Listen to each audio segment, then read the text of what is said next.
Hi everyone, and thank you for joining me in this Breakthrough Leadership video series. This video series is called B2B, From Brokenness to Breakthrough. I'm Matt DeYoung, and I want to welcome you.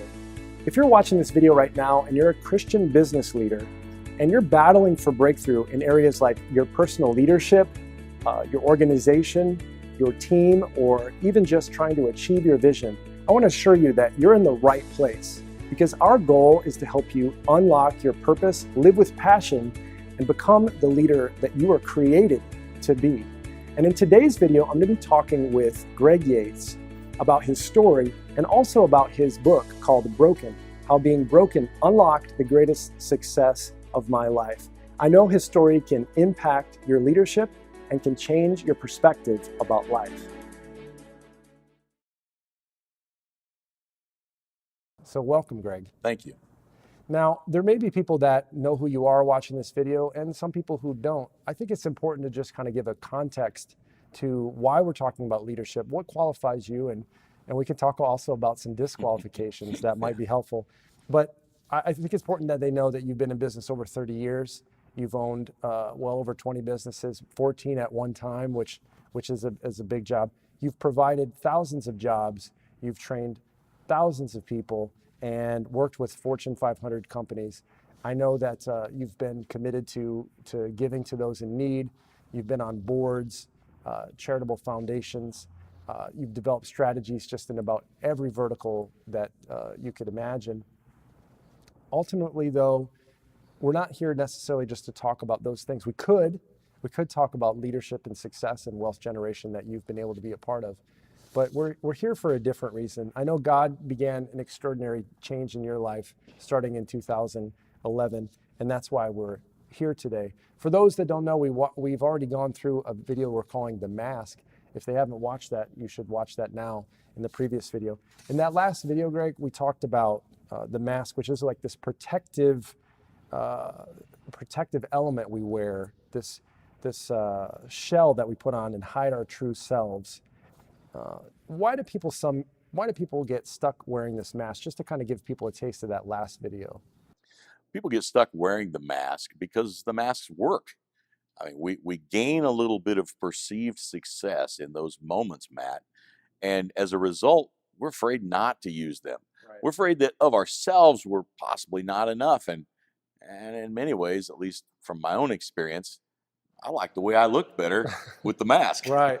So in that last video, in the mask video, video number one, we went into great detail about the mask. We also gave a list of what are sort of the four anchors that hold leaders back. What are those again? Yeah, the four anchors that I believe more than anything hold leaders back. You know, just let's be real. Making money is not the hard part of business. It's not the hard part. What's really hard is being real, finding breakthrough, building teams, building organizations, and finding satisfaction at the same time. And the big anchors that I believe hold leaders back, the big anchors I experienced were the mask, Yep. the loop, Right. the fight, and the frame. And that's what we're here to talk about. Yeah, we're going to talk about each one of those today. In this video, we're going to talk about the loop. So the loop and the mask are kind of related, aren't they? They are, yeah. The loop reinforces the mask. The loop is sort of like where we begin to, as they say in business, when we begin to flesh out what we really are. You know, it becomes supportive to the mask that we're wearing. We build loops through circumstances in order to reinforce and support the masks, the various masks or compartments, as I call them in the book, the various compartments that we choose to live in based on our circumstance. So in a way, we have the mask, which is this identity that we take on to achieve a certain objective, right? You talked about in the negotiation, for example, you might take on a certain mask to achieve an objective. But I also hear you saying once you choose that mask, you've now got to play out the script of that identity. It's almost as if there's a script, you have to see it through. Absolutely. But it seems circular. Why are you calling it the loop? Why does it go around like that? What's really strange to me about the mask and the supporting script, as you call it, is that for the most part, we actually believe it ourselves. It becomes what we've experienced. We fall back into almost like we're telling ourselves why we should be in this role, why we're who we are. And it becomes like the setup, if you will, for us, fulfilling anything we're trying to do.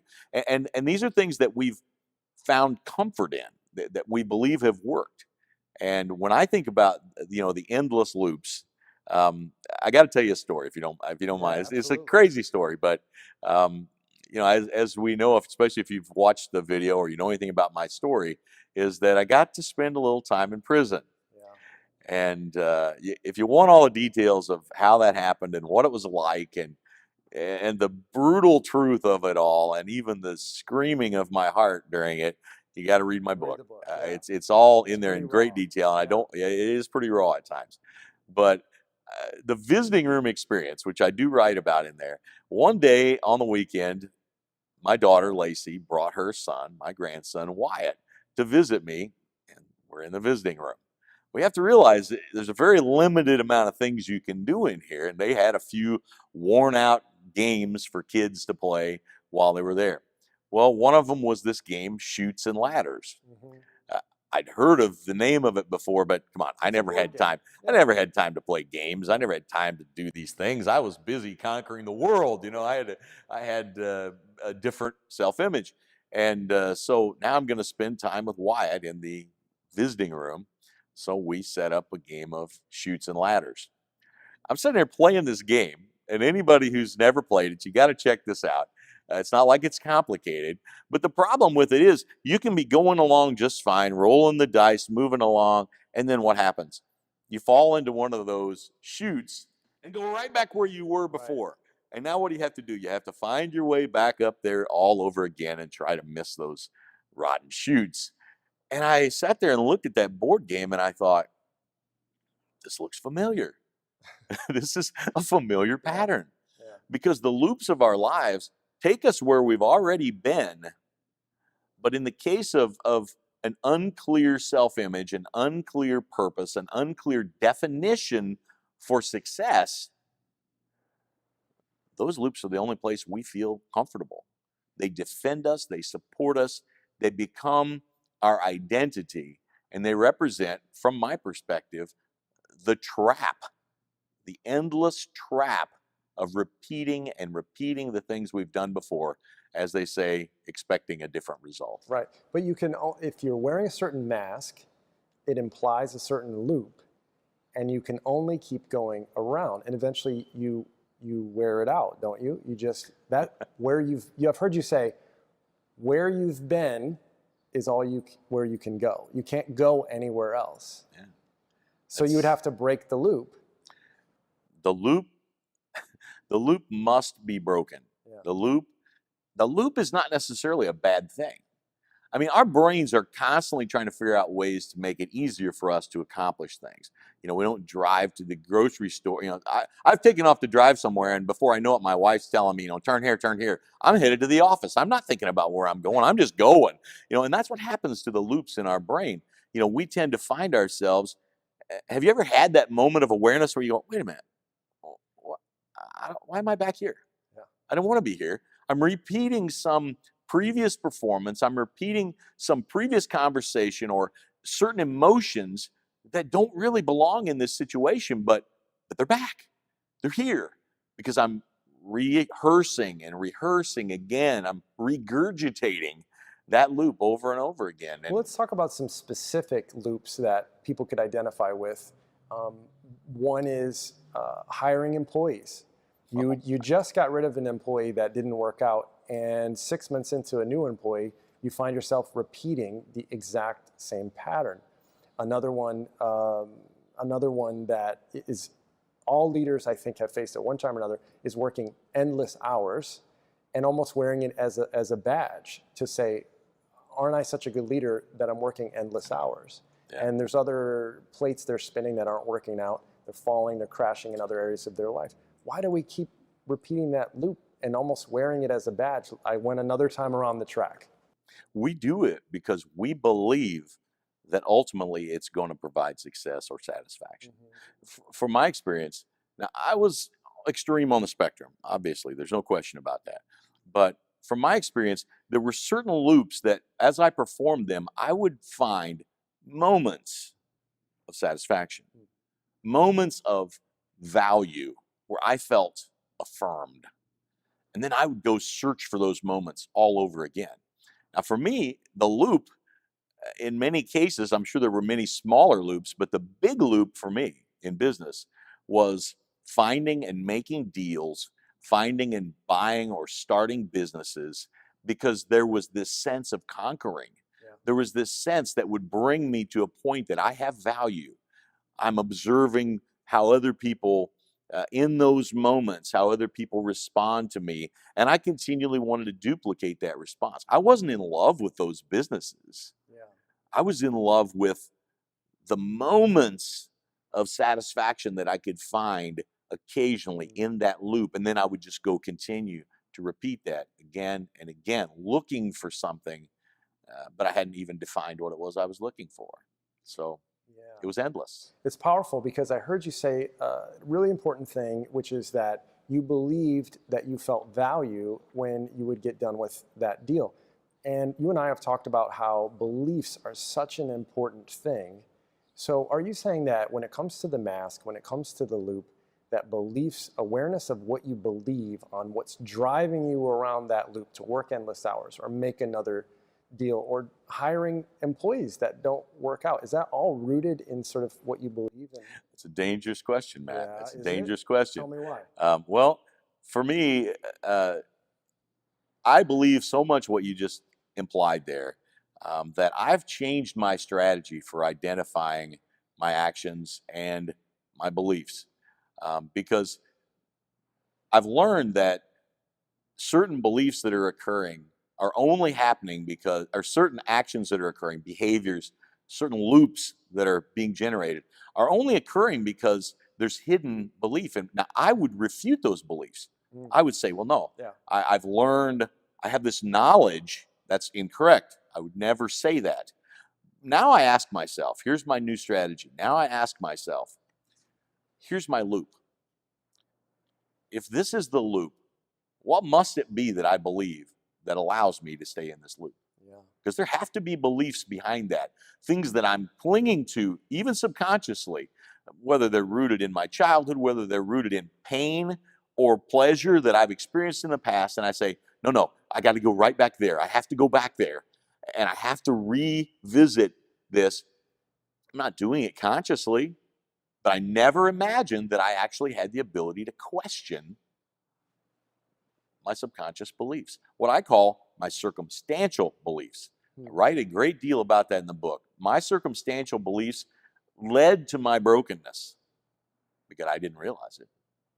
In other words, you were adopting what your external environment was telling you you should believe, and over time it became part of your identity. But I'm sure there's people watching this video saying, well, but Greg, there's parts of your story that I just can't really relate to, and maybe this whole idea of being aware and belief, and maybe I don't wear a mask and I'm not on a loop. I mean, for example, Greg, just to be direct, people might say watching this video, I haven't been to prison. Right. I don't need any of this. Well, what would you say to someone who's not yet hearing and not relating to your story so far?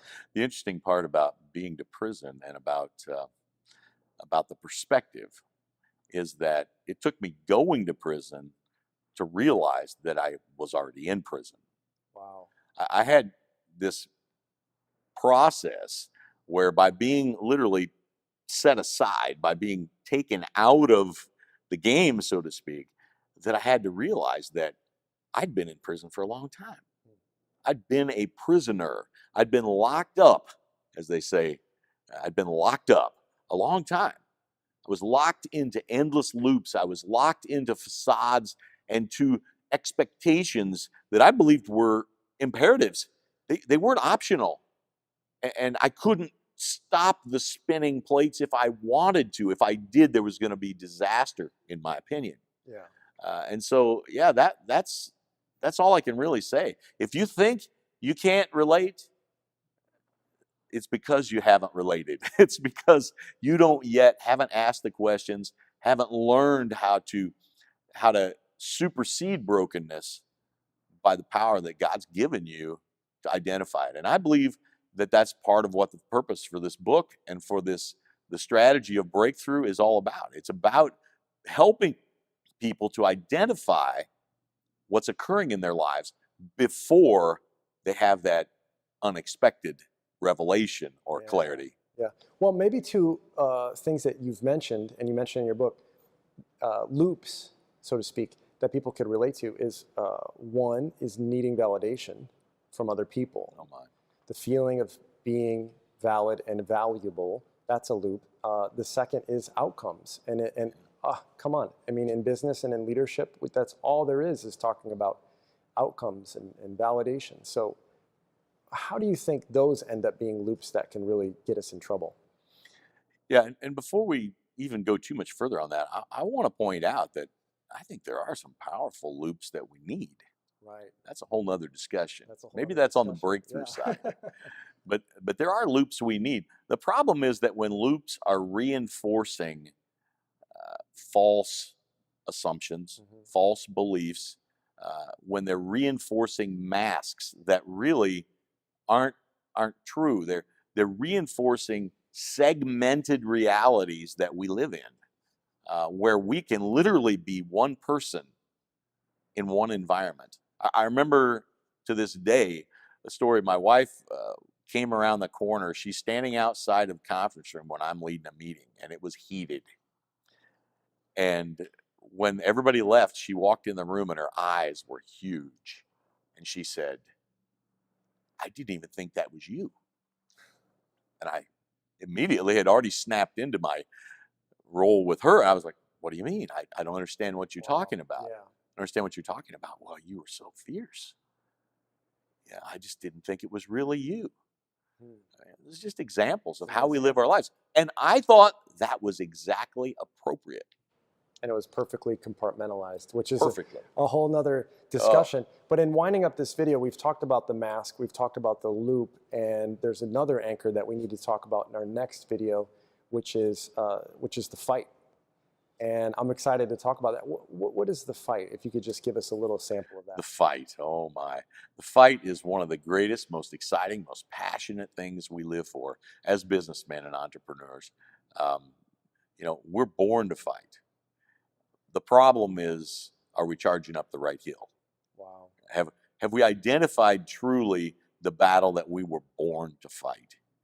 And fighting isn't a bad thing. When I got back from prison, I really thought, I don't want this mentality again. I don't want to be in pursuit of anything again. When the reality was, the problem was that I was not fighting the right fight. And it's another one of those issues that supports the loops and it supports the masks, choosing our battles, fighting the correct fight to become the leader we were born to be. Thanks, Greg. And thanks for joining us in this Breakthrough Leadership video. We'll see you in the next one.